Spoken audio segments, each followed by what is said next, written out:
Bismillahirrahmanirrahim. Assalamualaikum warahmatullahi wabarakatuh. Alhamdulillah, nahmaduhu wa nasta'inuhu wa nastaghfiruh wa na'udzu billahi min sururi anfusina wa min sayyiati a'malina.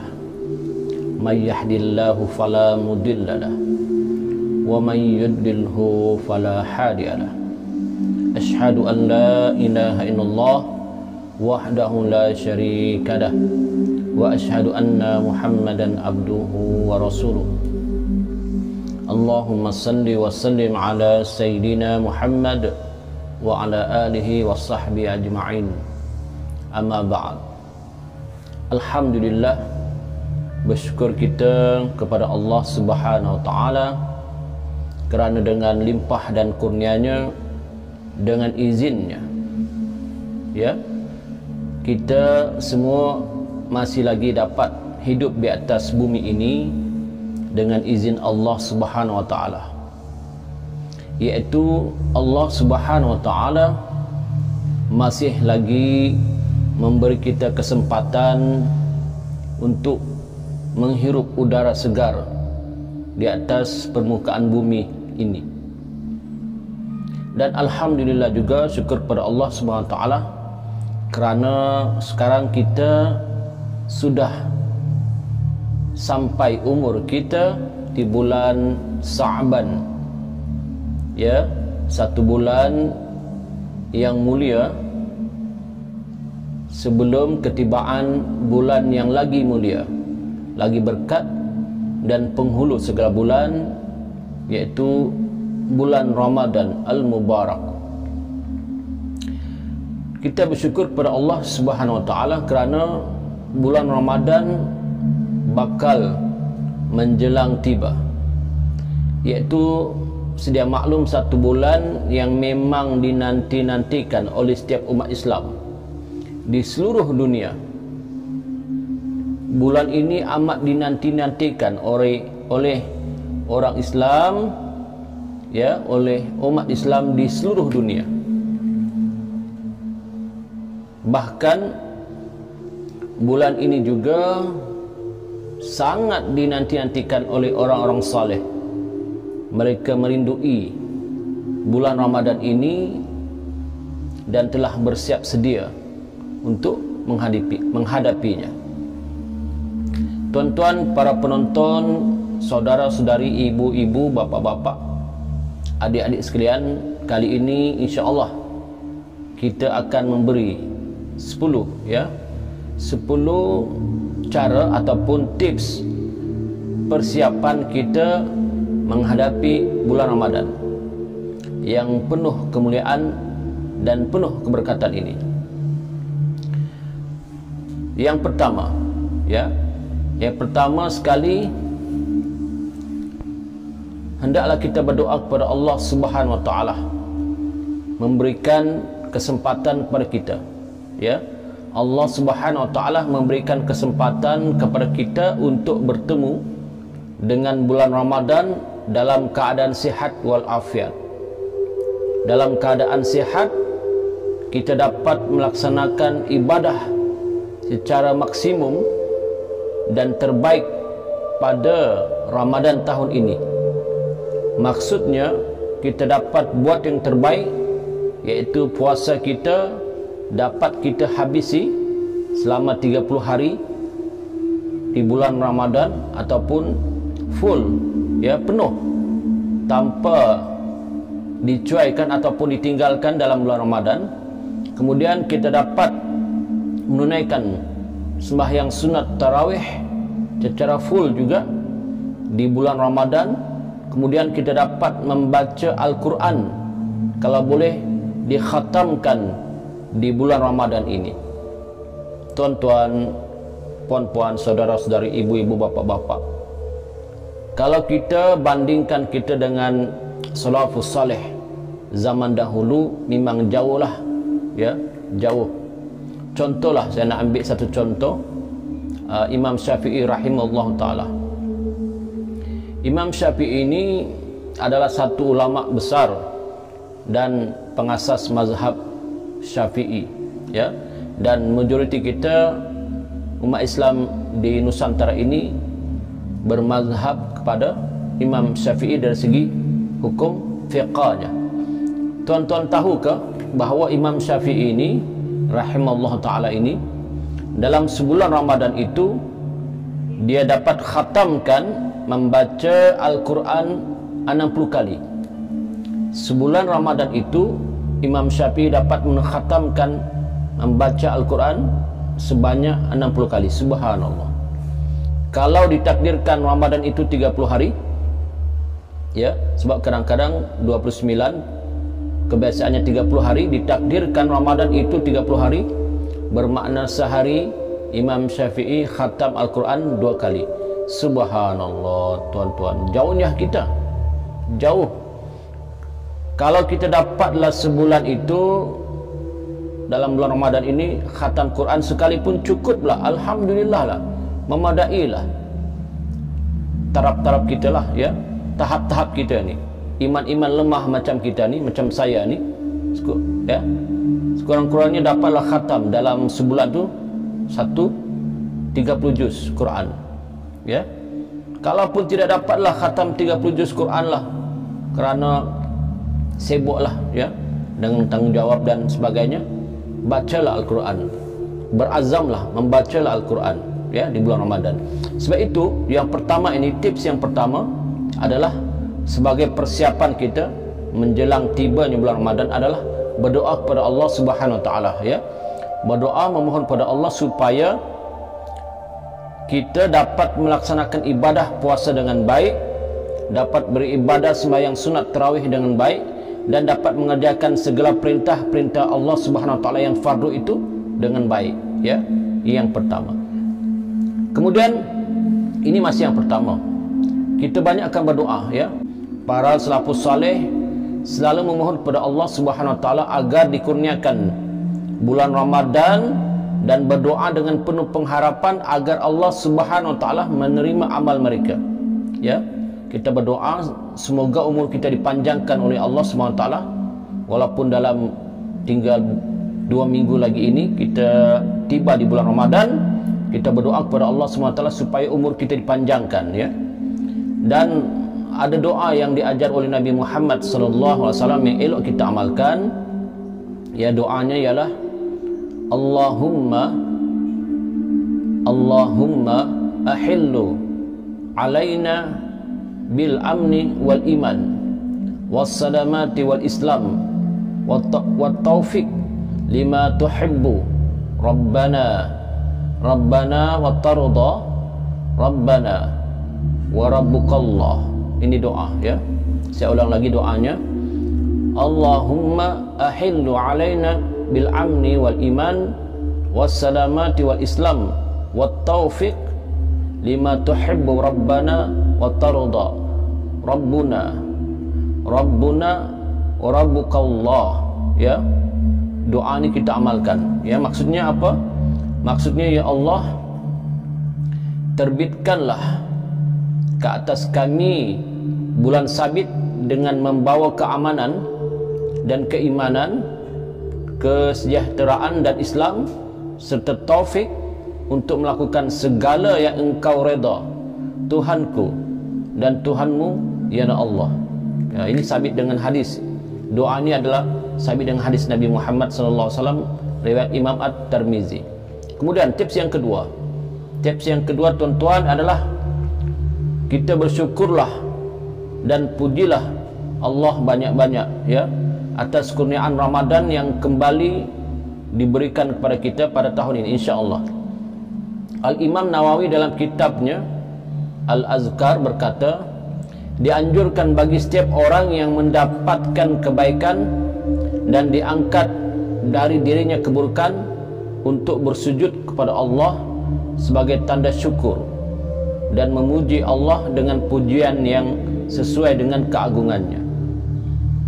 Di antara nikmat terbesar yang diberikan Allah Subhanahu wa taala kepada seorang hamba Allah adalah ketika dia diberikan keampunan dan juga diberikan kemampuan untuk melakukan ibadah dan ketaatan maka ketika Ramadan telah tiba dan kita dalam keadaan sihat wal afiat, kita haruslah bersyukur dengan memuji Allah Subhanahu wa taala sebagai tanda syukur, ya. Bersyukur kerana kita sampai, mudah-mudahan insya-Allah sampai ke bulan Ramadan al-Mubarak. Yang ketiga tuan-tuan, bergembiralah dengan kedatangan bulan Ramadan, kerana Rasulullah sallallahu alaihi wasallam selalu memberikan kabar gembira kepada para sahabat setiap kali datangnya bulan Ramadan. Ya, kata Rasulullah pada para sahabat, dan ini adalah hadis riwayat Imam Ahmad, ya. Kata Rasulullah, telah datang kepada kamu bulan Ramadan, bulan yang penuh keberkatan. Allah Ta'ala telah mewajibkan kepada kamu untuk berpuasa. Pada bulan itu Allah membuka pintu-pintu syurga dan menutup pintu-pintu neraka. Subhanallah. Ini hadis riwayat Imam Ahmad. Ya, pada bulan Ramadan Allah menutup pintu-pintu neraka dan membuka pintu-pintu syurga. Subhanallah. Ya. Kemudian para salafus saleh sangat memerhatikan bulan Ramadan, mengintai-intai orang-orang saleh, ya. Mereka sangat mengintai, memperhatikan bulan Ramadan. Maka mereka sangat gembira dengan kedatangannya, ketibaan bulan Ramadan. Tidak ada kegembiraan yang paling besar selain kedatangan bulan Ramadan, kerana bulan itu bulan penuh kebaikan yang diturunkan, ya, pada umat Nabi Muhammad sallallahu alaihi wasallam di akhir zaman. Bulan itu adalah bulan penuh rahmat, ya, dan penuh maghfirah dan keampunan. Subhanallah, ya.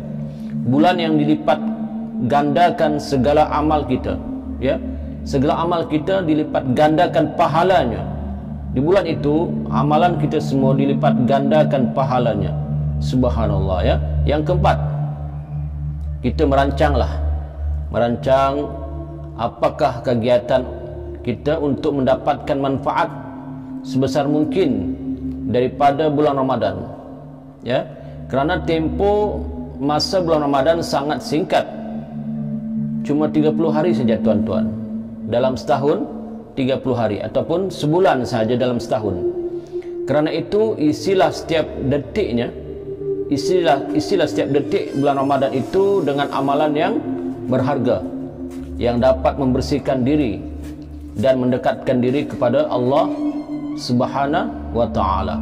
Bulan itu singkat, 30 hari, ya. Bagi orang yang mencintai Ramadan, merasakan 30 hari ataupun sebulan Ramadan itu terlalu singkat. Tetapi bagi mereka yang tidak mencintai Ramadan, berpuasa sebulan itu dirasa satu penyiksaan. Subhanallah. Satu rasa macam lambat. Kerana apa?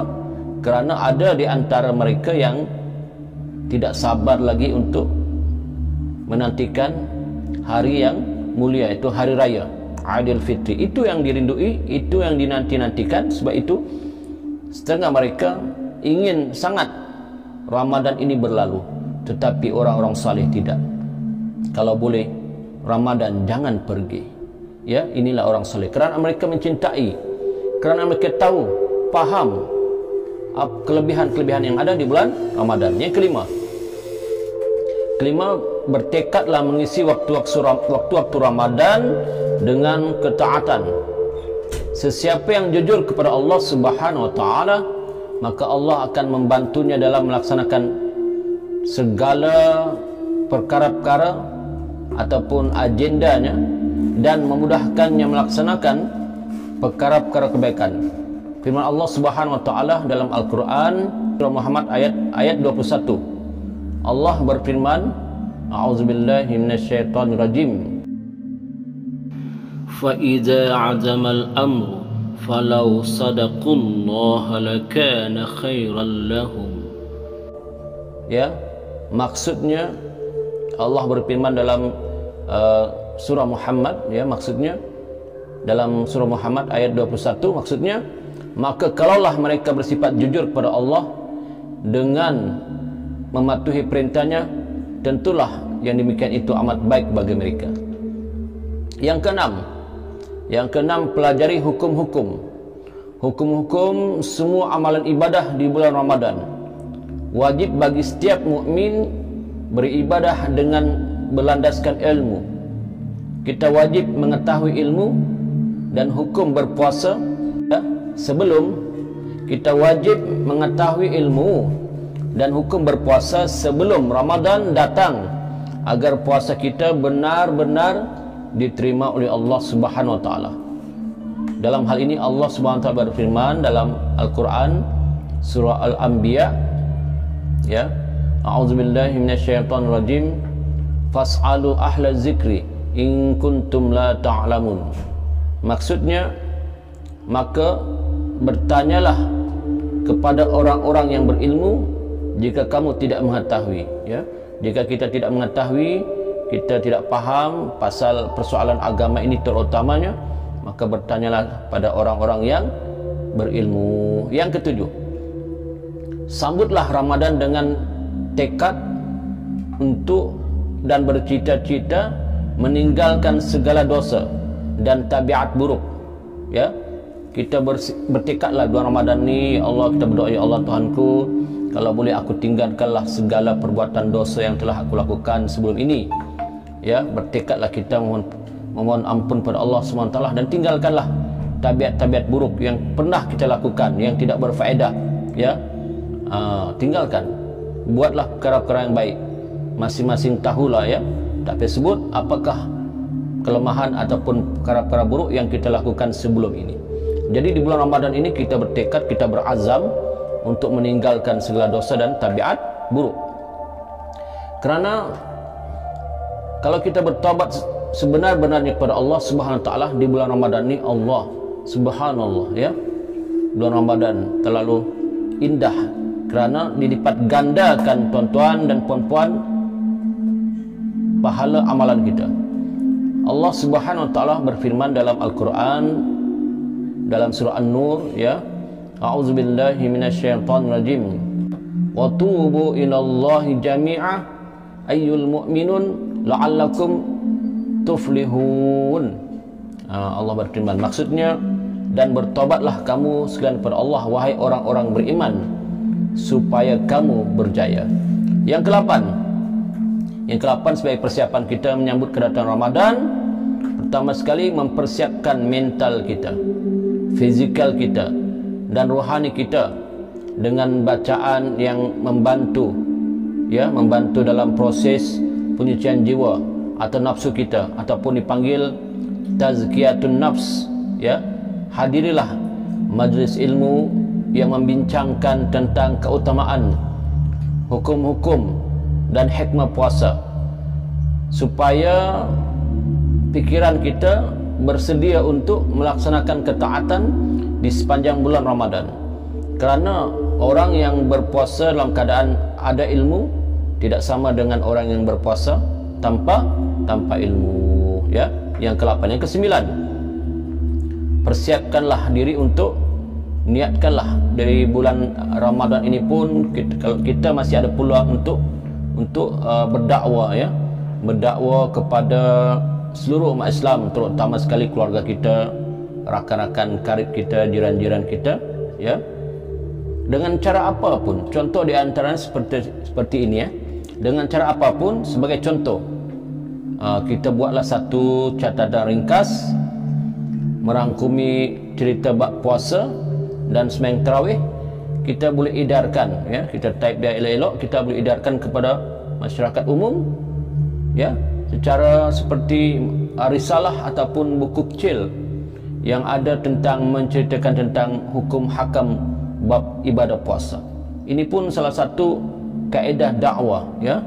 Jika kita tak mampu berdepan dengan masyarakat secara bercakap begini, maka kita boleh juga buat seperti membuat risalah-risalah, ya, menceritakan tentang hukum puasa ini dan yang berkaitan dengannya.